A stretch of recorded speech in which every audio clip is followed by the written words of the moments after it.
Today's Sunshine Note is titled, Memorizing the Bible for Less Than Minimum Wage. I have hidden your word in my heart, that I might not sin against you. Psalms 119, verse 11.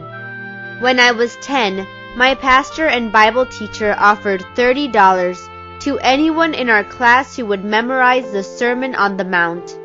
Everyone's ears perked up at the idea of earning $30, but almost everyone's interest dropped when they realized the Sermon on the Mount really was as long as a sermon. It is, after all, 3 entire chapters of the Bible, Matthew chapter 5 through 7. I, however, would not be deterred.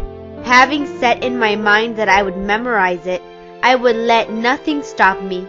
Maybe it was childhood innocence, the call of ambition or cash, or because I thought that the pastor was the coolest thing to hit the ministry scene since the actual Sermon on the Mount. Whatever it was, I was motivated. If I had stopped to think about it, I would have realized the gig did not pay well at all. If you average out how much I made an hour to memorize the passage, it was well below minimum wage. Who are we kidding? It was well below sweatshop wages.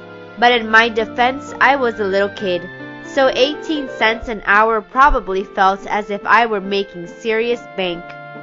The big day came when we memorizers would recite the passage during a church service. Of all the kids in the school, only 2 of us took the challenge.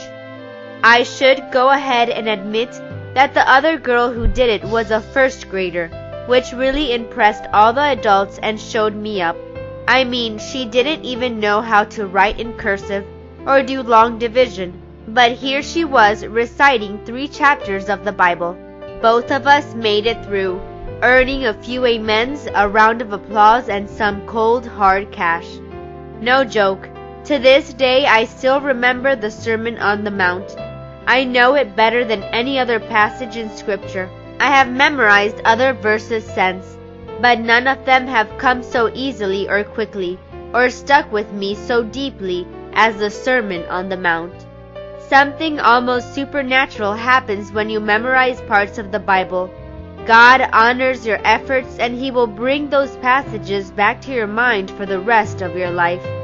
The verses you learn right now really will guide you and comfort you for years to come. Live it out. Pick a passage in the Bible and start today to memorize it. Better yet, memorize a verse every week. You will never regret it. Pray about it. Make Psalms 119:11 your prayer. Ask God to help you to love His word.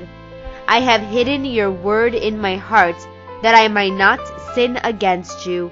Psalms 119, verse 11. May God bless you today.